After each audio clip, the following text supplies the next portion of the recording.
Assalamualaikum warahmatullahi wabarakatuh. Hi everyone, how are you? I hope you are feeling good every day as well. Dan di video kali ini adalah rangkuman dari Zoom Meet kita yang keempat. Dan seperti biasanya kita akan membahas soal yang berhubungan dengan TOEFL structure. Baik, langsung saja kita akan membahas soal yang nomor 1.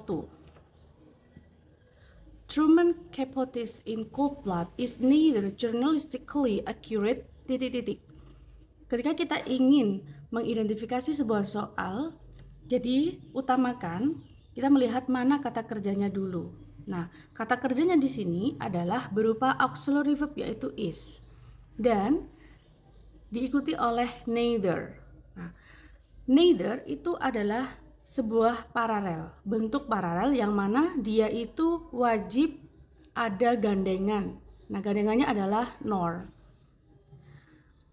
Kalau kita melihat ada kata either, berarti dia paralelnya adalah or. Seperti itu. Jadi, neither di sini belum ada kata nor. Dari pilihan A, B, C, D yang ada kata nornya adalah antara Bravo dan Delta. Maka dari itu untuk Charlie dan Alpha jangan kita lihat ya. Jadi kita fokus sama Bravo dan Delta. Untuk pembahasan neither sama either lebih detailnya ada di kelas grammar basic. Dan untuk di kelas TOEFL kita memang memfokuskan untuk membahas soal yang sering kita temukan dalam TOEFL. Yang mana neither dan nor ini memiliki arti tidak juga titik-titik dan juga titik-titik. Otomatis di sini harus memiliki kesamaan, sebuah structure yang sama.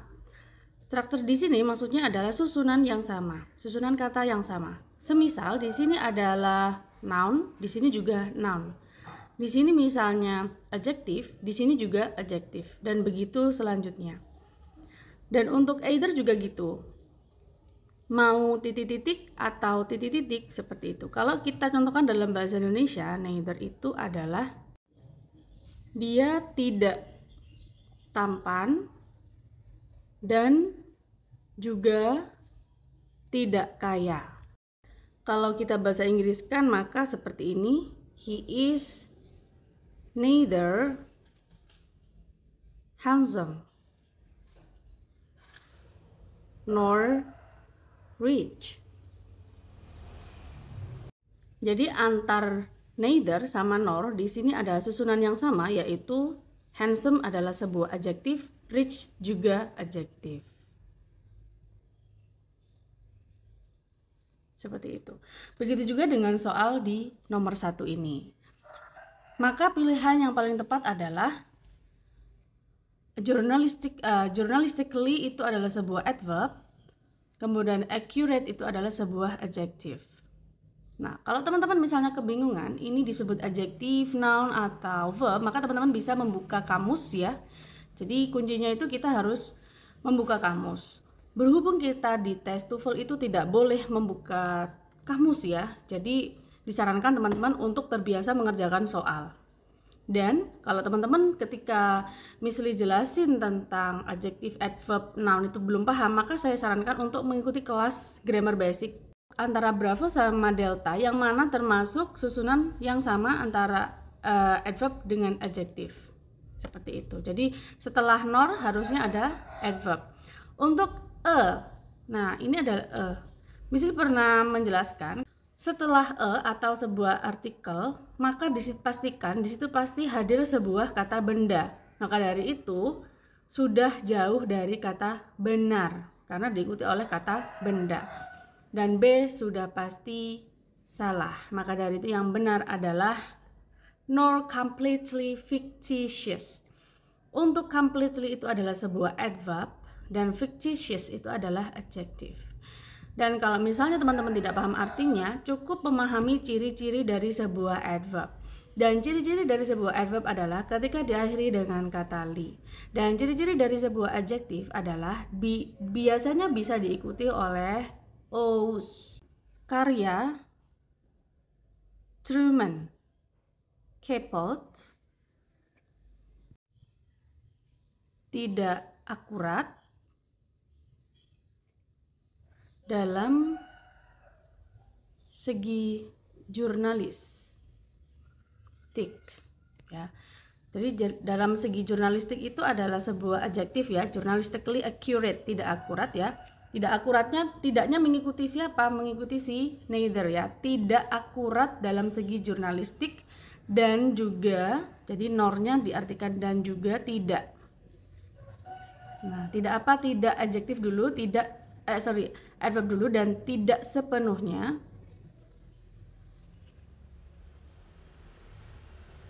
fiksi. Oke guys, jadi dalam sebuah soal TOEFL itu memang kalimatnya rata-rata kalimat opini dan kalimat fakta, ya. Jadi tidak asal membuat kalimat. Kalau kita lihat di Google, ya, atau di web, ya, maka In Cold Blood itu adalah sebuah karya novel yang diterbitkan di tahun 1966. Jadi ini adalah sebuah karya novel non-fiksi, ya, alias nyata, ya, oleh si Truman Capote. Selanjutnya nomor 2, vitamin C is necessary for the prevention and of scurvy. Ada cure, and for curing. Dalam pembahasan soal seperti ini, ya, seperti biasanya kita harus mencari kata kerjanya dulu, dan kata kerjanya yang kita temukan adalah dalam bentuk auxiliary is dan subjeknya adalah vitamin C. Dan setelah verb di sini dipastikan adalah sebuah adjektif necessary, ya. Necessary itu adalah adjektif, kemudian di sini ketemu sebuah preposition, ya. For itu adalah preposition, maka tandanya seperti ini P aja. Dan setelah preposition itu pasti jatuh sebuah kata benda, yang mana setelah for itu ada kata the, prevention, and sampai scurvy. Maka kita sebut di sini adalah sebuah PP. Apa itu singkatan dari PP? Seperti yang sudah pernah Miss Li jelaskan, PP adalah singkatan dari prepositional of phrase.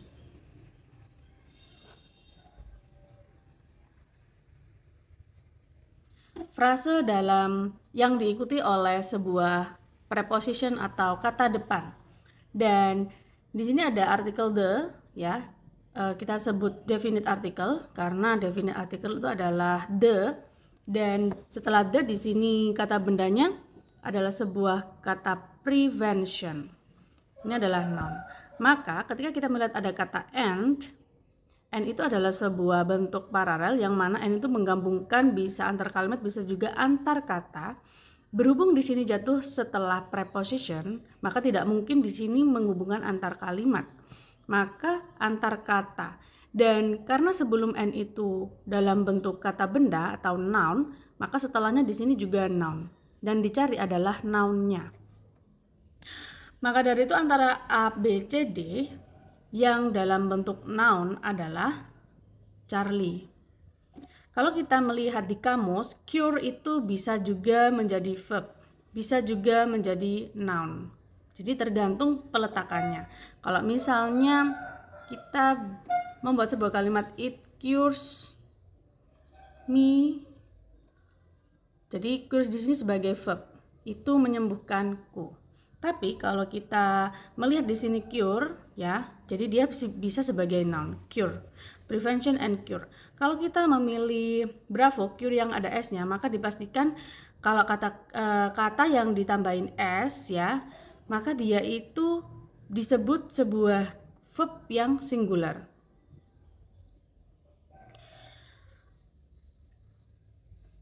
Kalau kita memilih alpha, it cures, ya, ini adalah subjek, ini adalah verb. Maka dari itu nanti identifikasinya kurang conjunction.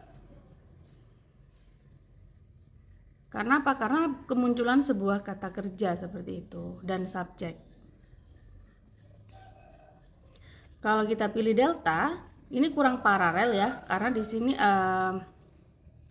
for curing.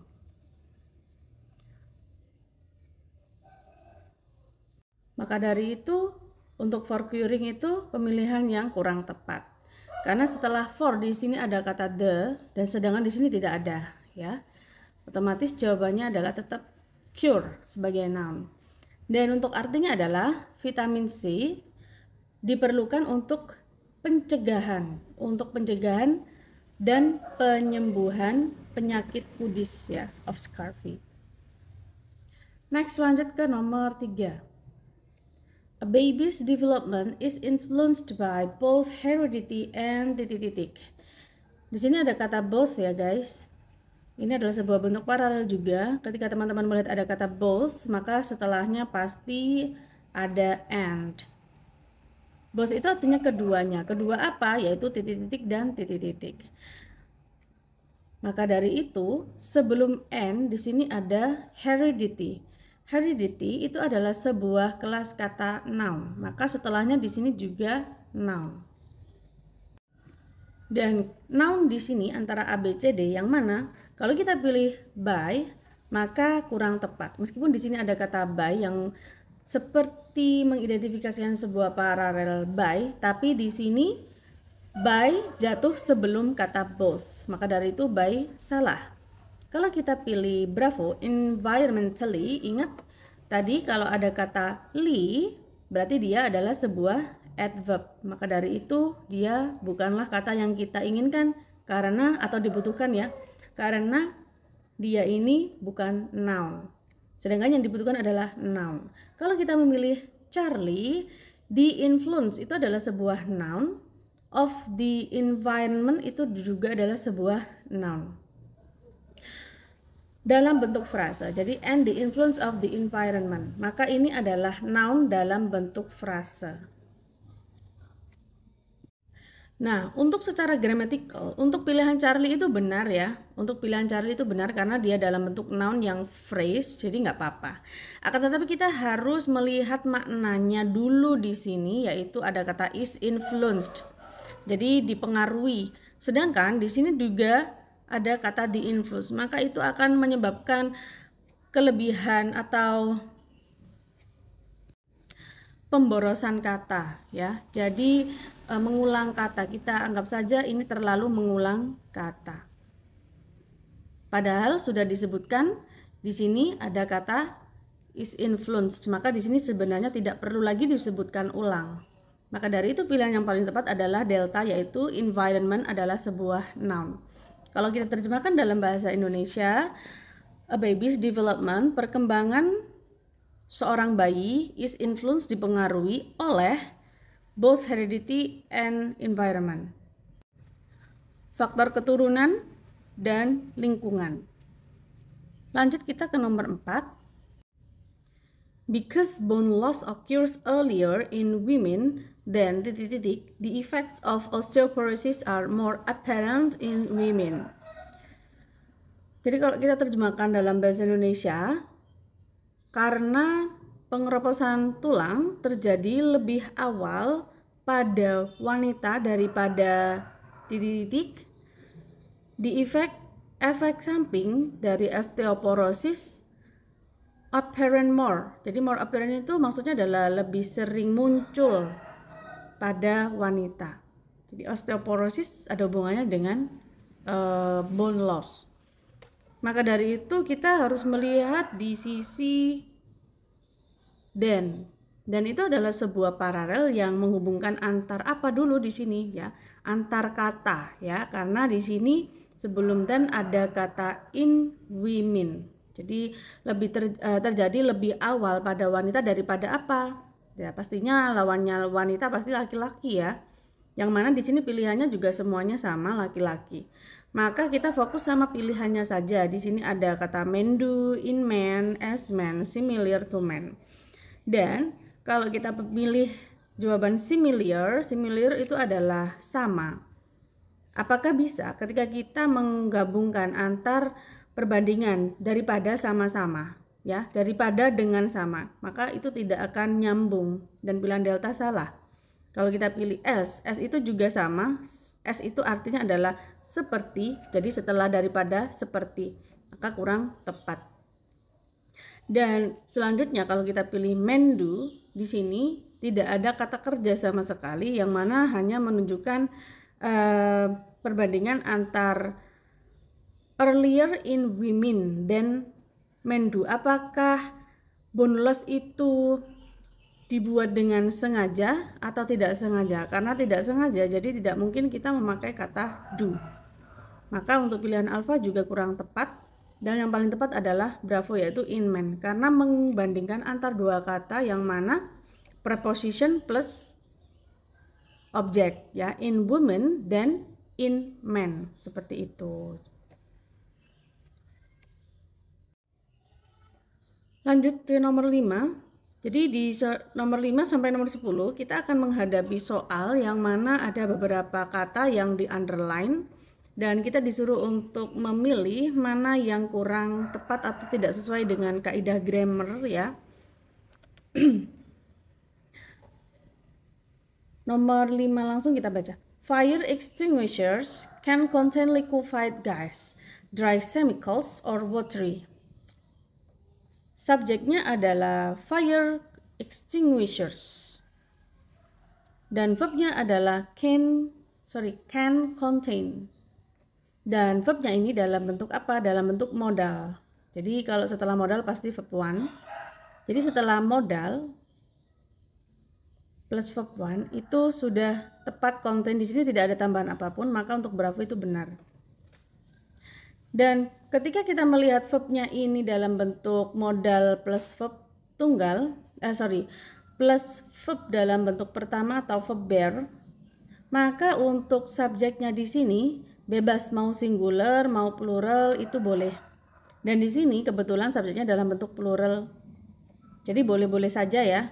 Jadi mau singular mau plural sebenarnya benar. Maka untuk alfa juga benar. Karena sudah sesuai dengan kaidah grammar. Kemudian di sini ada kata or. Oke. Jadi or itu adalah sebuah bentuk paralel juga, ya. Memparalelkan antar apa? Antar kata.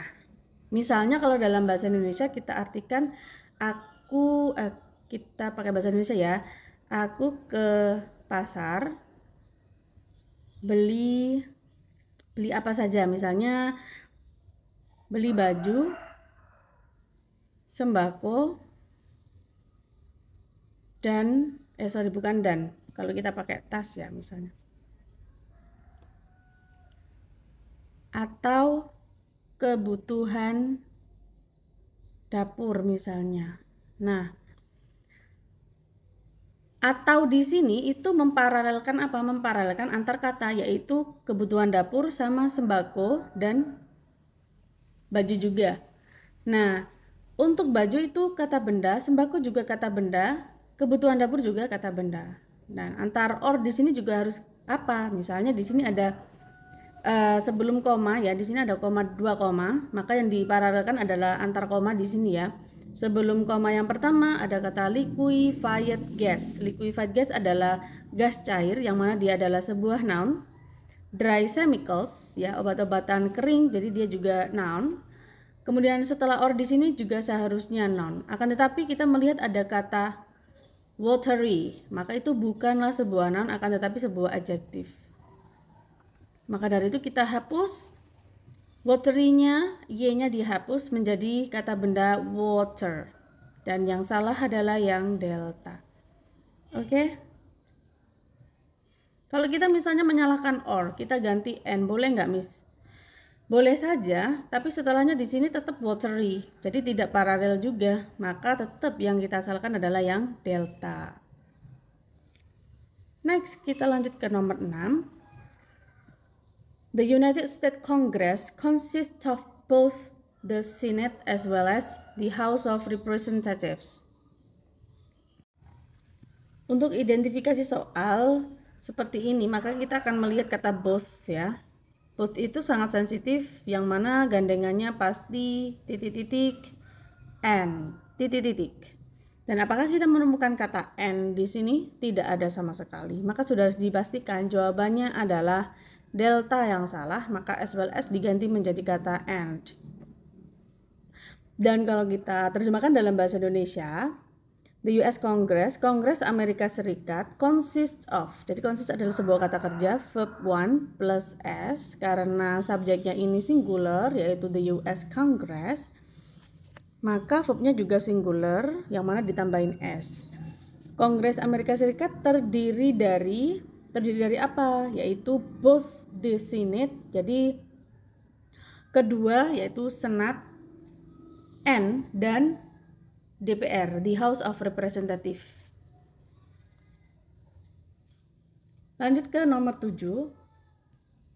The prison population in this state, now at an all-time high, is higher than any state.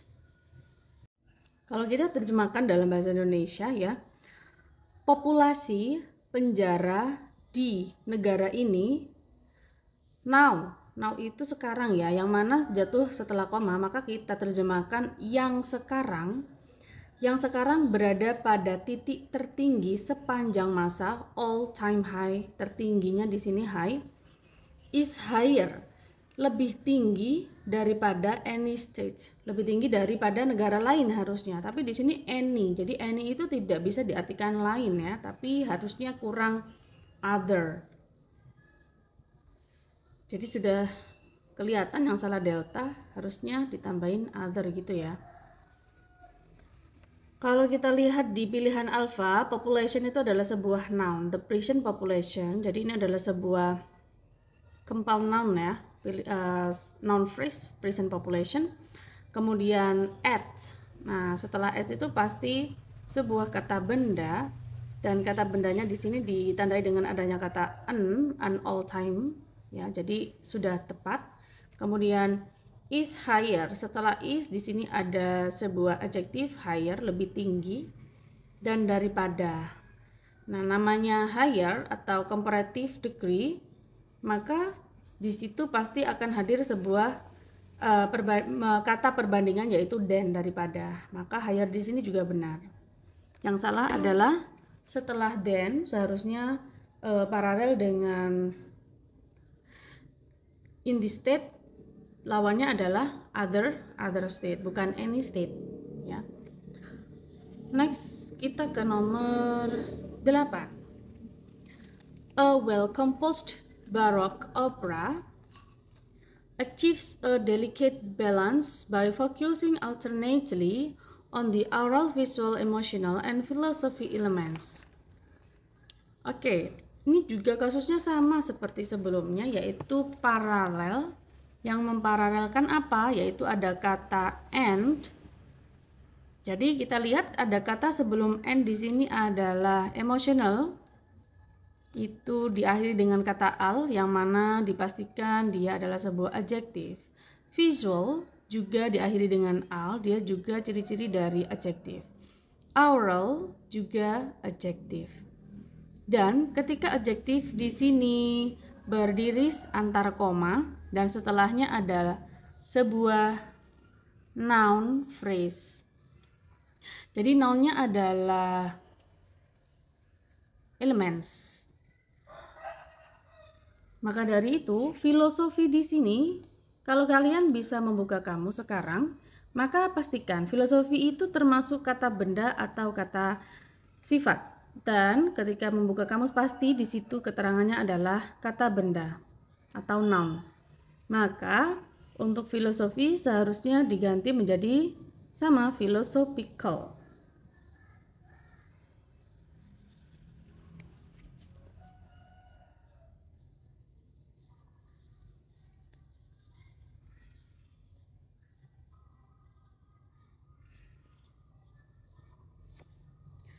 Selanjutnya nomor 9. Oh iya, yang salah berarti delta ya guys. Oke. Nomor 9, manufacturers may use food additives for preserving, to color, to flavor, or to fortify foods. Di sini juga sama ya. Di sini ada antar koma. Kita fokus saja sama antar koma di sini. Dan antar koma di sini adalah to flavor, to color, to verify. Jadi setelah to di sini itu adalah sebuah verb, flavor juga verb, to verify juga verb. Jadi kita sebut apa kalau ada to plus verb? Kita sebut semuanya to infinitive. Nah, to infinitive adalah sebuah bentuk di mana setelah to pasti verb pair. atau verb yang tidak usah ditambahin apapun, atau verb yang tidak boleh ditambahin apapun. Akan tetapi sebelum koma yang pertama di sini ada kata for preserving. Maka dari itu for itu seharusnya diganti menjadi to, preserving diganti menjadi kata preserve saja, tidak usah ditambahin ing. Oke, jadi yang salah sudah terlihat B. Yang terakhir, a bankruptcy may be either voluntary nor involuntary. Jadi kalau kita artikan dalam bahasa Indonesia, bangkrut mungkin bisa karena faktor voluntary ya, kerelaan atau tidak kerelaan. Itu adalah sebuah bahasa akuntansi sepertinya ya, tapi mesti nggak begitu memahami untuk maknanya. Kalau kita lihat di sini itu adalah kasusnya sama, yaitu paralel antara either. Masih ingat either itu gandengannya pastinya or bukan nor. Jadi n-nya dihapus saja digantikan or ya. Karena apa? Karena either di sini tidak digarisbawahi, sudah dipastikan benar, yang salah itu nornya. Oke guys, thanks for watching this discussion time. Semoga bermanfaat buat teman-teman dan nantinya skornya tambah meningkat dan sesuai dengan target yang diinginkan teman-teman. Amin. Wassalamualaikum warahmatullahi wabarakatuh and see you on top.